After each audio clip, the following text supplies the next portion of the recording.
Indo British advanced pain clinic నొప్పి మాయం surgery దూరం for appointments 9155515563. Welcome to iDream media. So ఇది winter season. వింటర్లో ఏంటంటే ఎక్కువగా హార్ట్ అటాక్ వస్తుంది, నైట్లో హార్ట్ అటాక్ ఎక్కువగా వస్తుంది, ఇక వాష్రూమ్కి వెళ్తే తొందరగా హార్ట్ అటాక్ వచ్చే పరిస్థితి ఉంటుంది ఈ సీజన్లో అంటారు. దీనిలో వాస్తవం ఎంత, మరి ఎటువంటి జాగ్రత్తలు తీసుకోవాలి? సో పూర్తి వివరాలు తెలుసుకుందాం. ఈరోజు మనతో పాటు ఉన్నారు ప్రముఖ interventional cardiologist doctor Lakkireddy Kiran Kumar Reddy గారు from owners heart institute. Doctor గారు నమస్తే. నమస్తే అండి. డాక్టర్ గారు, జనరల్గానే ఎన్నో కేసులు చూసుంటారు, ఎన్నో ఏళ్ళ ఎక్స్పీరియన్స్ మీది. అయితే చలికాలంలోనే హార్ట్ అటాక్స్ ఎక్కువగా వస్తాయి అంటారు, దీనిలో వాస్తవం ఎంత? అంటే హార్ట్ అటాక్స్ చలికాలంలో కొంచెం పెరిగే స్కోప్ అయితే ఉంటుంది అనమాట. సో యూజువల్గా మన classical heart attack related pain అని చెప్తాం, యాంజైనా అంటాం. సో యాంజైనా క్యారెక్టరిస్టిక్స్ ఉంటాయి కొన్ని. అంటే ఇప్పుడు పెయిన్ వస్తుంది, పెయిన్ ఎలా ఉంటుందంటే స్క్వీజింగ్ టైప్, అంటే మనల్ని చెస్ట్ రెండు చేతులతో గట్టిగా నొక్కేసినట్టు, లేదంటే ఒక 50 to 100 kgs బరువు పెట్టినట్లు ఉంటుంది అనమాట. That is typical of heart attack pain అనమాట. సో ఇవి ఒక్కొక్కసారి ఏమవుతుందంటే యూజువల్గా ఇంటెన్సిటీ అనేది కూడా ఇంపార్టెంట్. చాలా మంది కూర్చున్నట్లు ఉంటుంది అంటారు, అది non specific, but still you have to consider అట్లాంటి టైప్స్ కూడా. కూర్చున్నట్లుంటే కాదు, కూర్చున్నట్లు ఉంటే కూడా ఉండే అవకాశం ఉంటుంది. I will tell you after this. So ఈ పెయిన్ అనేది కూడా ఏమవుతుందంటే అక్యూట్ హార్ట్ అటాక్లో నిదానంగా ఇంటెన్సిటీ అనేది కూడా పెరుగుతూ పోతుంది. అండ్ దీని స్పెసిఫిక్ క్యారెక్టరిస్టిక్ ఏదంటే మీల్స్ చేసిన తర్వాత, అంటే ఏదైనా ఫుడ్ తీసుకున్న తర్వాత ఎక్కువయ్యే అవకాశం ఉండొచ్చు. దెన్ వర్క్, మనం స్టెప్స్ ఎక్కిన, ఎక్సర్సైజ్ కొంచెం చేసినా కానీ పెయిన్ ఎక్కువయ్యే ఛాన్స్ ఉంటుంది. నెక్స్ట్ కోల్డ్ వెదర్లో కూడా ఈ పెయిన్ అనేది ఎక్కువ ఉండే అవకాశం ఉంటుంది. ఇది క్లాసికల్ హార్ట్ అటాక్ పెయిన్ అంటాం. ఎందుకు వింటర్ సీజన్లో హార్ట్ అటాక్ ఎక్కువ అయ్యే అవకాశం ఉండొచ్చు అంటే, మన వింటర్ సీజన్లో ఏమవుతుందంటే వాసోస్పాజం, మన రక్తనాళాలు ఉంటాయి కదా, బ్లడ్ వెజల్స్ అనేది బాడీలో ముడుచుకుపోయే టెండెన్సీ ఉంటుందన్నమాట. వాసో కన్స్ట్రిక్షన్ అంటాం. స్పాజం, కోల్డ్కి స్పాజం అయ్యాయి. ఈ స్పాజం అయినప్పుడు మన బ్లడ్ వెజల్స్ అంతా కూడా చలికి, so to increase this thing మన body temperature, so what it will cause some pressure increase. Pressure increase అయినప్పుడు లైక్ బీపీ కూడా పెరిగే ఛాన్స్ ఉంటుంది ఈ వాసో కన్స్ట్రిక్షన్ వల్ల. సో దానివల్ల heart has to pump. Normal pressure కంటే ప్రెషర్ ఎక్కువైనప్పుడు హార్ట్ పంప్ చేయాలంటే స్ట్రెయిన్కి గురి అవుతుంది. సో ఈ ఇంబ్యాలెన్స్ ఒకవేళ బ్లాక్స్ ఉన్నట్లయితే, సో ఈ సప్లై డిమాండ్ మిస్ మ్యాచ్ అంటాం, ఈ సప్లై డిమాండ్ మిస్ మ్యాచ్ వల్ల హార్ట్ అటాక్ వచ్చే అవకాశం ఉండొచ్చు. రెండోది మన గుండె యొక్క రక్తనాళాలు కూడా ముడుచుకునే అవకాశం ఉండొచ్చు. సో అవి ముడుచుకోవడం వల్ల కూడా హార్ట్ అటాక్ వచ్చే అవకాశం ఎక్కువ ఉండొచ్చు. నెక్స్ట్ థింగ్ ఏంటంటే ఈ చలికాలంలో మనకి ఇన్ఫ్లమేషన్ అనేది కూడా కొంచెం ఎక్కువ ఉండే అవకాశం ఉండొచ్చు. ఇది థర్డ్ పాయింట్. నెక్స్ట్ చలికాలంలో ఏం చేస్తాం అందరము, యాక్టివిటీ అనేది ఉండదు. సో యాక్టివిటీ తగ్గిపోతుంది. యాక్టివిటీ తగ్గిపోయినప్పుడు మోర్ కొలెస్ట్రాల్ అక్యుములేషన్ కానీ ఇవంతా జరిగే ఉండొచ్చు.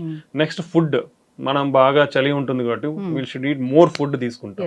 సో ఈ మోర్ ఫుడ్ తీసుకునేటప్పుడు కూడా మన బాడీలో కొలెస్ట్రాల్ అక్యుములేషన్ ఎక్కువ అయ్యే ఛాన్స్ ఉంది. ఈ చెడు కణాలు అనేది ఎక్కువ అవడం వల్ల కూడా హార్ట్ అటాక్ అనేది ఎక్కువ ప్రెసిపిటేట్ అయ్యే ఛాన్సెస్ ఉంటాయి. నెక్స్ట్ వచ్చేసి వాటర్ కూడా సరిగ్గా తీసుకోం. సో ఈ డీహైడ్రేషన్ వల్ల కూడా బ్లడ్ విస్కాసిటీ అనేది పెరిగి మన ఆ థిక్ అండ్ బ్లడ్ అనేది ఫ్లో అవడం వల్ల ప్రెషర్ పెరగడము, అండ్ ఆ థిక్ ఫ్లూయెన్సీ లేకపోవడం వల్ల కూడా బ్లడ్ క్లాట్ అయ్యే టెండెన్సీ ఎక్కువ ఉంటుంది. సో ఇలా చాలా రీజన్స్ వల్ల వింటర్ సీజన్లో హార్ట్ అటాక్ ఎక్కువ వచ్చే అవకాశం ఉంటుంది. కాబట్టి already risk factors like BP కానీ, షుగర్, కొలెస్ట్రాల్ ఇలాంటి వాళ్ళు, ఒబిసిటీ, ఊబకాయం ఉన్న వాళ్ళు చాలా జాగ్రత్తలు తీసుకోవాల్సిన అవసరం అయితే ఉంటుంది. ఎటువంటి చిన్న నొప్పి వచ్చినా కానీ నెగ్లెక్ట్ అయితే చేయకూడదు. సో నేను ఆల్రెడీ మీరు ఫస్ట్ అడిగినప్పుడు ప్రిక్కింగ్ అయితే కాదా హార్ట్ అటాక్ అంటే, క్లాసికల్ అంటాం. క్లాసికల్ అంటే ఇదైతే definitely heart attack. But any type, నాకు ఏదో మైల్డ్ పెయిన్ ఉంది, లేదా కూర్చున్నట్లు ఉంది, ఓన్లీ చెయ్యి నొప్పి మాత్రమే ఉంది, లేదా గొంతు నొప్పి వస్తూ ఉంది, లేదా ఒక్కొక్కసారి మనకి పొత్తి కడుపు అంటాం, ఇక్కడ మాత్రమే నొప్పి రావచ్చు, కొందరిలో ఓన్లీ చెమటలు మాత్రమే పట్టచ్చు. సో ఇలా ఏ సిమ్టమ్ ఉన్నా దాన్ని నెగ్లెక్ట్ చేయకూడదు. ఎందుకంటే మెయిన్ చెస్ట్ పెయిన్ అంటేనే ఫస్ట్ ఎవరికైనా గుర్తొచ్చేది హార్ట్ అటాక్, అదే గుర్తుకు రావాలి కూడా. ఎందుకంటే దాన్ని నెగ్లెక్ట్ చేసి ప్రాబబుల్ మజిల్ పెయిన్ కానీ, లేదంటే ప్రాబబుల్ గ్యాస్ట్రిక్ పెయిన్ అని డిలే చేయడం వల్ల మిస్ అవుతాం, విల్ మిస్ హార్ట్ అటాక్స్. ఈ మిస్ అయినప్పుడే డెత్స్ అనేది సంభవిస్తూ ఉంటాయి. హాస్పిటల్కి రీచ్ అవ్వకముందే ఎందుకు కొలాప్స్ అయిపోయినారు చాలా మంది ఎక్స్ప్రెస్ చేయరు. బేసికలీ లాట్ ఆఫ్ పీపుల్ ఏంటంటే దే వోంట్ ఎక్స్ప్రెస్. ఇప్పుడు ఫర్ సపోజ్ ఫ్యామిలీలోనే ఉన్నారు, చెస్ట్ పెయిన్ ఉంటుంది, బట్ హీ వోంట్ ఎక్స్ప్రెస్, ఏదో మైల్డ్ పెయిన్ అనుకొని ఇంట్లో వాళ్ళకు చెప్పరు. సో నెగ్లెక్ట్ అయిపోతుంది. అది సివియర్ అయ్యేసరికి you may have time or you don't have time ఉండకపోవచ్చు హాస్పిటల్కి రీచ్ అయ్యేదానికి. సో ఈ నెగ్లిజెన్స్ అనేది చెస్ట్ పెయిన్లో ఎప్పుడు కూడా వహించవద్దు. అది గ్యాస్ట్రిక్ అయినా అవనివ్వండి, లేదా మజిల్ పెయిన్ అవనివ్వండి, మీకు సివియర్ పెయిన్ ఉంది, దానివల్ల డిస్కంఫర్ట్ ఉంది, you are not able to sit quietly, or మీరు ఎయిర్ హంగర్ ఎక్కువ ఉంది, ఏదో శ్వాస ఆడట్లేదనే ఫీలింగ్ ఉండొచ్చు కొందరిలో, లేదా నాజియా వామిటింగ్ అంటాం, అది కూడా ఉండే ఛాన్స్ ఉండొచ్చు.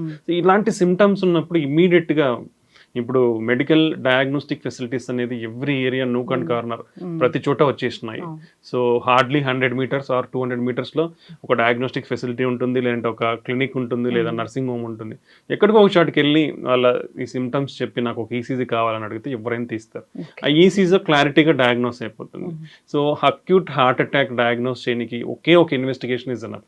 First investigation is ECG. ECG is very very affordable to everybody, ఎవరికైనా అఫోర్డబుల్ ప్రైస్ లోనే ఉంటుంది అది. సో ఆ ఈసీజీ తీయించుకోవడం వల్ల హార్ట్ అటాక్ ఉందా లేదా అని తెలుస్తుంది.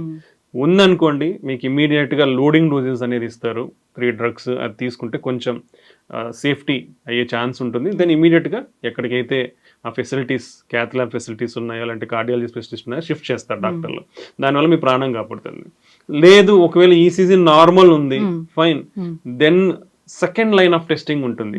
పర్టికులర్లీ ఇవంతా కూడా ఎవరు గుర్తుకు పెట్టుకోవాలంటే మోర్ దెన్ 30 years. ప్రీవియస్ గా హార్ట్ అటాక్స్ అంటే 60 years దాటితేనే అనేది నోషన్ హ్యాస్ బీన్ డన్. అది స్లోగా 50 years కి వచ్చింది. Now it is came up to 30 years.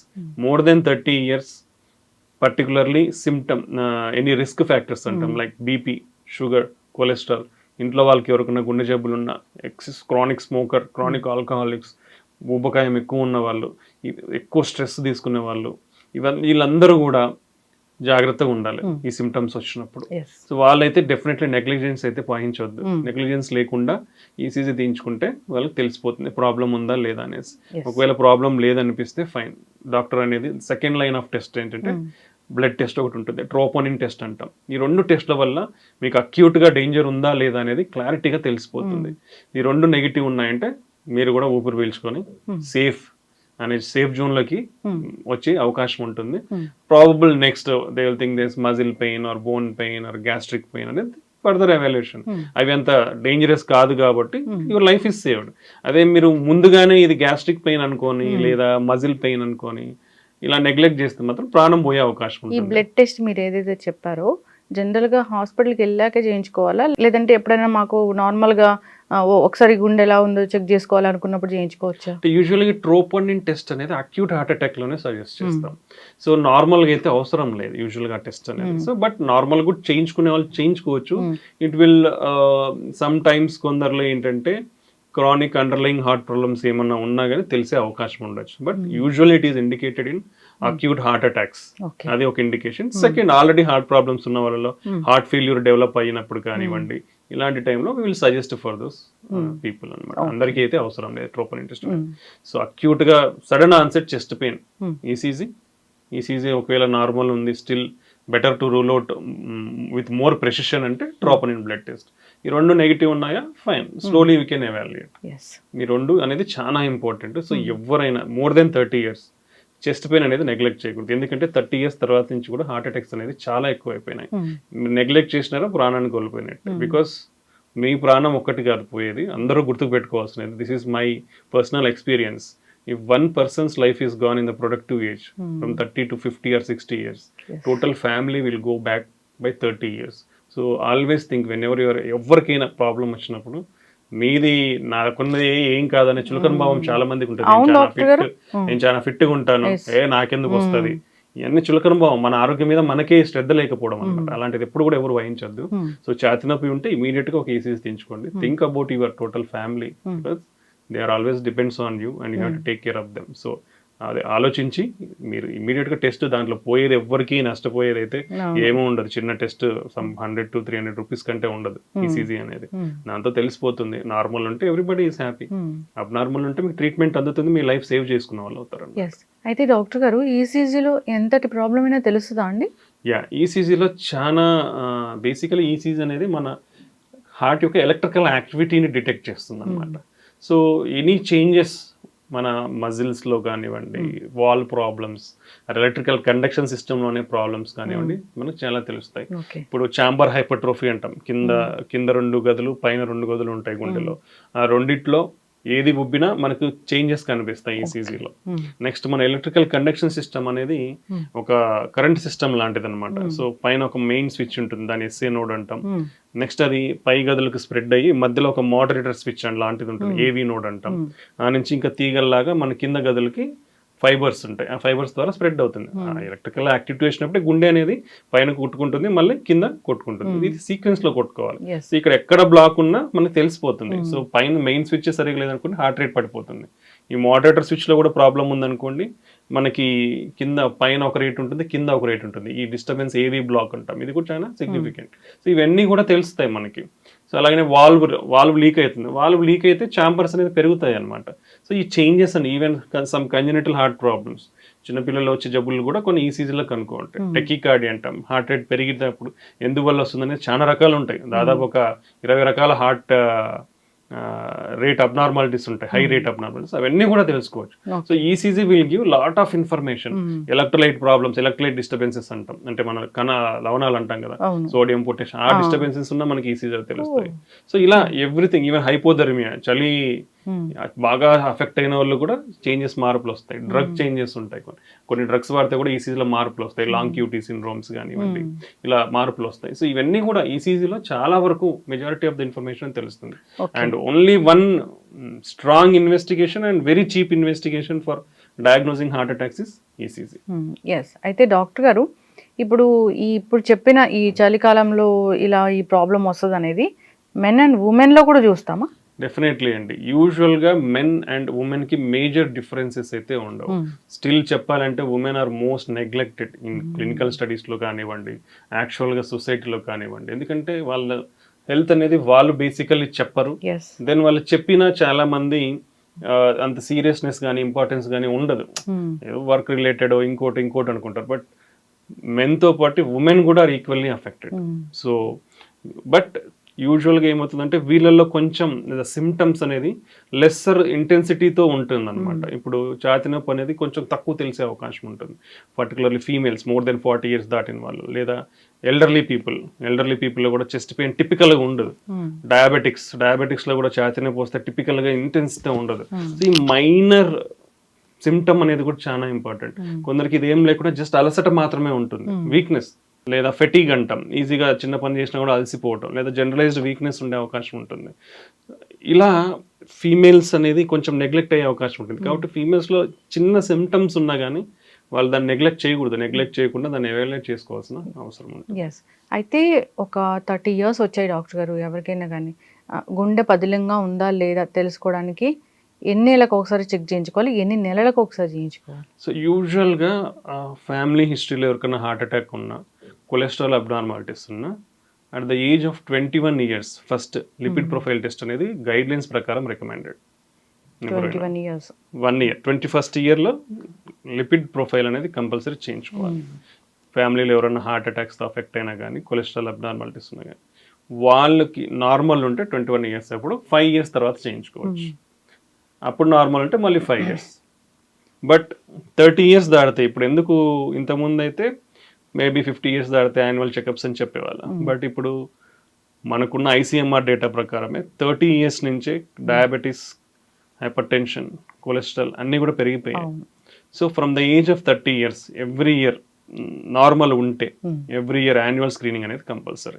దాంట్లో కంపల్సరీగా బీపీ ఉందా లేదా చెక్ చేసుకోవాలి, షుగర్ ఉందా లేదా చెక్ చేసుకోవాలి, కొలెస్ట్రాల్ ప్రాబ్లం, నెక్స్ట్ వచ్చేసి కామన్ మన హార్ట్ పదిలంగా ఉందా లేదా అని తెలుసుకోవడానికి simple test ECG, 2D echo scan, treadmill test. దీంతో పాటు కిడ్నీ ఫంక్షన్ టెస్ట్ ఎలా ఉంది, థైరాయిడ్ ప్రొఫైల్, ఇవి బేసిక్ టెస్ట్. ఈ బేసిక్ టెస్ట్ చేయించుకుంటే మన ఓవరాల్ ఎలా ఉంది మన హెల్త్ అనేది మనకు తెలుస్తుంది. So major organs heart, kidney, liver and major risk factors BP, sugar, ఇవి ఎంత. సో ఇది ఇంపార్టెంట్. సో ఇవి చేసుకుంటే చాలా మంది మీకు మెయిన్ డిసీజెస్ రాకముందే మీరు హెల్త్ ప్రివెన్షన్ తీసుకునే అవకాశం ఉంటుంది. Basically everything is related to our life style. So ఈ లైఫ్ స్టైల్ అనేది మనం పాటిస్తే ఈ యాన్యువల్ చెకప్స్ ద్వారా డెఫినెట్లీ మనకు మేజర్ ప్రాబ్లం లేకుండా కాపాడుకోవచ్చు. ఓకే, ఇప్పుడు ఈ చలికాలంలో హార్ట్ అటాక్ గురించి మాట్లాడుకుంటూ ఉన్నాము. ప్రత్యేకంగా జాగ్రత్తలు ఏమైనా తీసుకోవాలా హార్ట్ ప్రాబ్లం ఉన్నా లేకపోయినా? సో హార్ట్ ప్రాబ్లం ఉన్న వాళ్ళు కంపల్సరీగా కోల్డ్ వెదర్కి ఎక్స్పోజ్ అవ్వడం తగ్గించాలి. కోల్డ్ వెదర్లో హెవీ వెయిట్స్ లిఫ్ట్ చేయడం తగ్గించాలి. కోల్డ్ వెదర్లో వాకింగ్ చేయడం కూడా తగ్గిస్తే మంచిది. ఆల్రెడీ హార్ట్ అటాక్స్ అఫెక్ట్ అయిన వాళ్ళు, స్టంట్స్ పడిన వాళ్ళు, ఇలాంటి ఇబ్బంది ఉన్న వాళ్ళు చేసుకోవాలి. సెకండ్ థింగ్, మోర్ వామ్గా ఉండేటట్లు చూసుకోవాలి వాళ్ళ క్లాతింగ్ కానీ ఇవంతా. అండ్ బయట చలిలో ఎక్కువ తిరిగితే లాట్ ఆఫ్ ఇష్యూస్ ఉంటాయి కాబట్టి ఇంట్లోనే ఎక్కువగా కొంచెం కదలేటట్లు చూసుకోవాలి. అడిక్వేట్ హైడ్రేషన్ అనేది కంపల్సరీ ఉండాలి. నెక్స్ట్ ఫుడ్, మనకి చలికి ఏంటంటే మోర్ ఎక్కువ తినేస్తాం, అలా కాకుండా balanced healthy food, more fruits, more vegetables, కొన్ని డ్రై ఫ్రూట్స్, ఇలా బ్యాలెన్స్డ్గా హెల్తీ ఫుడ్ అనేది తీసుకుంటే మనకి బారిన పడకుండా ఉంటాం. అండ్ ఆల్రెడీ హార్ట్ ప్రాబ్లమ్స్ ఉన్న వాళ్ళు కంపల్సరీ వాళ్ళ మెడికేషన్స్ అనేది పొరపాటును కూడా స్కిప్ చేయండి. Cholesterol lowering agent, blood thinner అనేది కంపల్సరీ. అండ్ షుగర్ అనేది స్ట్రిక్ట్ కంట్రోల్లో ఉండాలి. HbA1c ఎవ్రీ 3 months చెక్ చేయించుకుని దాన్ని కంట్రోల్లో పెట్టుకోవాలి. BP, I advise BP sugar ఉన్న వాళ్ళు కంపల్సరీ హోమ్ మానిటరింగ్ అనేది చాలా ఇంపార్టెంట్. బీపీ ఉన్న వాళ్ళకి కూడా మీరు ఇంట్లో చూసుకున్న బీపీని బట్టే ట్రీట్మెంట్ ఇవ్వడం అనేది కరెక్ట్ ఒపీనియన్. మీరు ఎప్పుడైనా బీపీ ఉన్న వాళ్ళు హాస్పిటల్కి వెళ్తే బీపీ అనేది యూజువల్గా పెరుగుతుంది. పెరిగి దాన్ని బట్టి మెడికేషన్స్ ఇవ్వడం కంటే home BP monitoring is most reliable. మీరు అట్లీస్ట్ 2-3 daysకి ఒకసారి ఇంట్లో మార్నింగ్ నైట్ ఒకసారి మీరు బీపీ చెక్ చేసుకుని దానికి ఒక రికార్డ్ రాసుకొని మీరు పోయినప్పుడల్లా మీరు డాక్టర్ గారు చూపిస్తే if that values are normal, whatever the drug doses you can continue. అది పెరిగితేనే డ్రగ్స్ డోస్ మార్చాల్సిన అవసరం కానీ అడిషన్ చేయాల్సిన అవసరం కానీ ఉంటుంది. సో కంపల్సరీ బీపీ షుగర్ ఉన్న వాళ్ళు హోమ్ మానిటరింగ్ అనేది నవ్ అండ్ దెన్ అయితే కంపల్సరీ చేసుకోవాలి. సో ఈ చలికాలంలో ఈ టిప్స్ అన్ని ఫాలో అయితే మనం రిస్క్ తగ్గించుకున్న వాళ్ళం అవుతాం. ఎస్, ఖచ్చితంగా డాక్టర్ గారు అయితే చూస్తున్నాం ఏంటంటే నైట్ ఎక్కువగా హార్ట్ అటాక్ వస్తుంది, ఇది ఎందుకు? యూజువల్గా నైట్ ఎక్కువ వస్తాయి కానీ ఎర్లీ మార్నింగ్స్లో ఎక్కువ వచ్చే అవకాశం ఉండొచ్చు. ఓకే, సో టైం స్పెసిఫిసిటీ అనేది మనం చెప్పలేము basically. So any time can come. Thing ఏంటంటే హౌ మచ్, ఇప్పుడు మన ఫుడ్ ఇంటేక్ అనేది ఏంటి అనేది చాలా important. How much healthy food we are taking.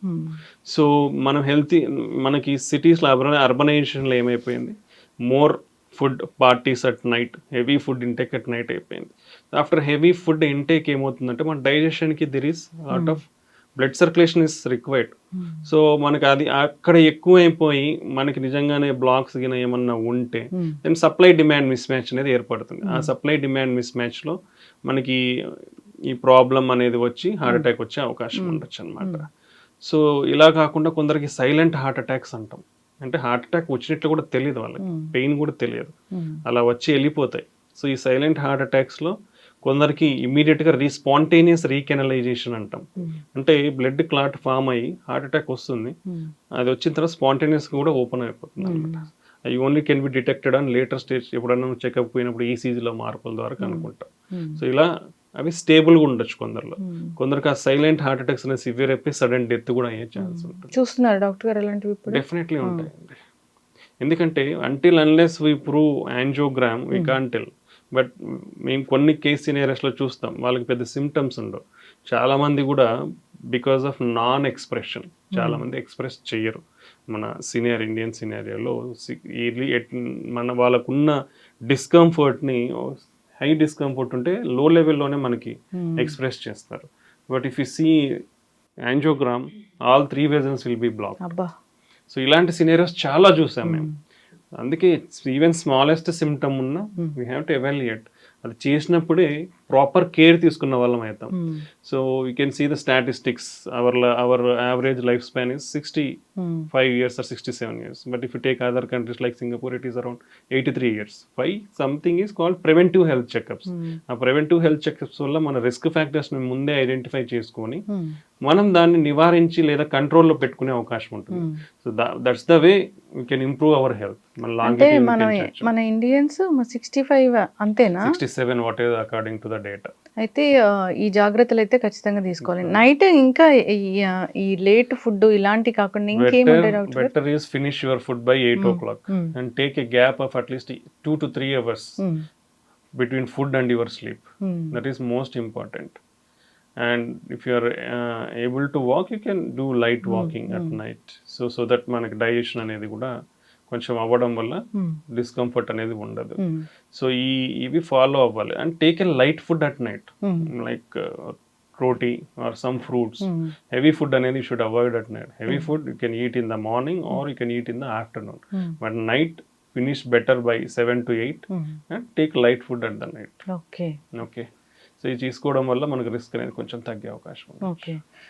కొందరు వాటర్ తక్కువ తాగుతారు, దానివల్ల కూడా ఇలాంటి ఇష్యూస్ వస్తాయి డాక్టర్ గారు? Enough at least 1.5 to 2 liters of water అనేది మనకు అన్ని నార్మల్గా ఉంటే కంపల్సరీ తీసుకోవాల్సిన quantity, because we need that hydration for our body, for the cells to be like free flow state. So మనకి ఎప్పుడైతే తక్కువ అయిపోతుందో విస్కాసిటీ అనేది పెరుగుతుంది. విస్కాసిటీ పెరిగినప్పుడు డిహైడ్రేషన్ ఉన్నప్పుడు విస్కాసిటీ పెరిగినప్పుడు ఫ్లో అనేది స్లో అవుతుంది. స్లో అయినప్పుడు మోర్ బ్లడ్ క్లాట్స్ ఫామ్ అయ్యే అవకాశం ఉండొచ్చు అనమాట. సో అడిక్వేట్ హైడ్రేషన్ అనేది చాలా ఇంపార్టెంట్.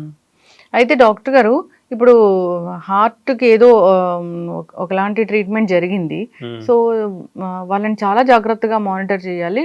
సో వాష్రూమ్కి వెళ్ళినప్పుడు ఎక్కువగా చనిపోతూ ఉంటారు ఈ ప్రాబ్లం ఉన్న వాళ్ళు అంటారు, అది ఎందుకు?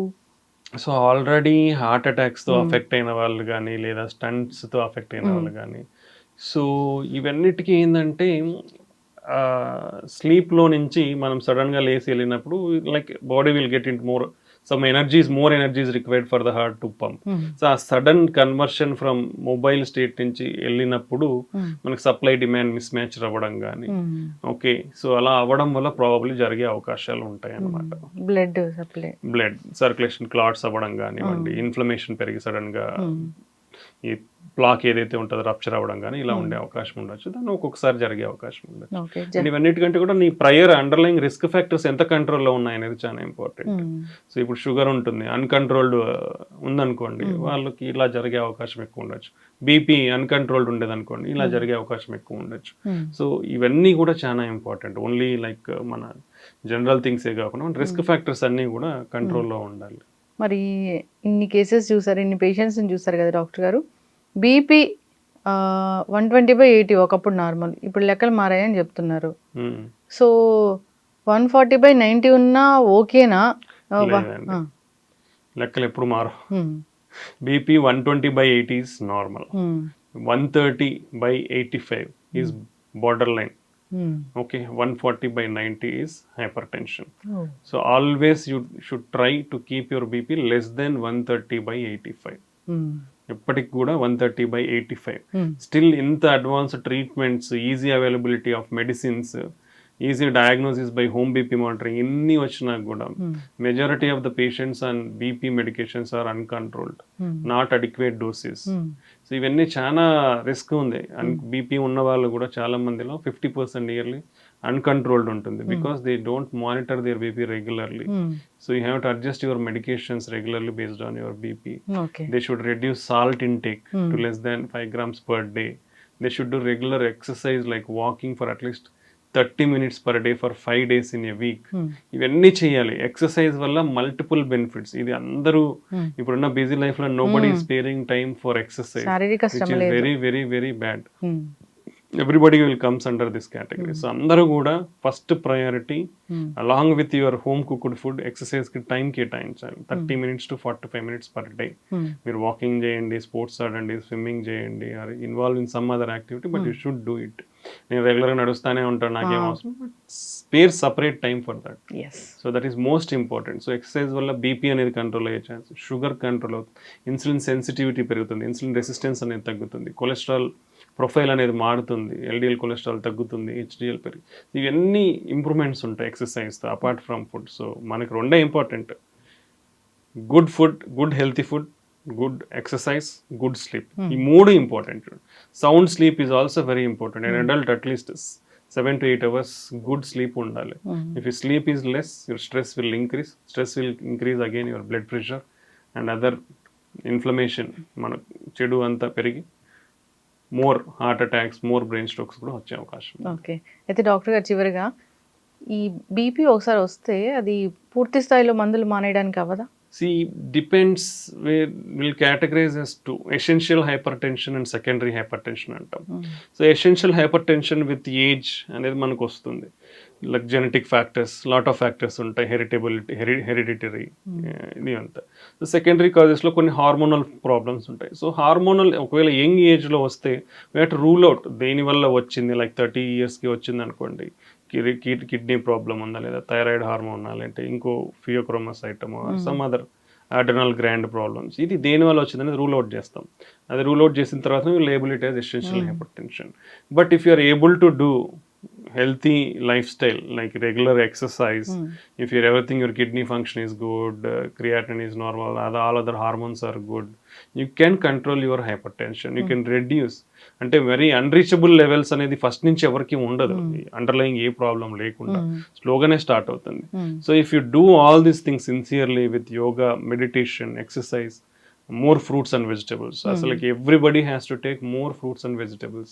Nearly 3 to 5 times fruits and vegetables తీసుకోవాలి per day. అయితే more than 50% of the people in India fruits వారంలో ఒక్కసారే తీసుకుంటారు. హౌ మచ్ వ్యత్యాసం ఉంది ఇక్కడ. సో ఈవెన్ వెజిటబుల్స్ కూడా డైలీ 3 times తీసుకునే వాళ్ళు ఓన్లీ 20% మాత్రమే ఉన్నారు. So 80% are not taking. So you have to change our diet. So more fruits and vegetables, reduce our salt intake, reduce our fat, oils, fried foods, processed foods.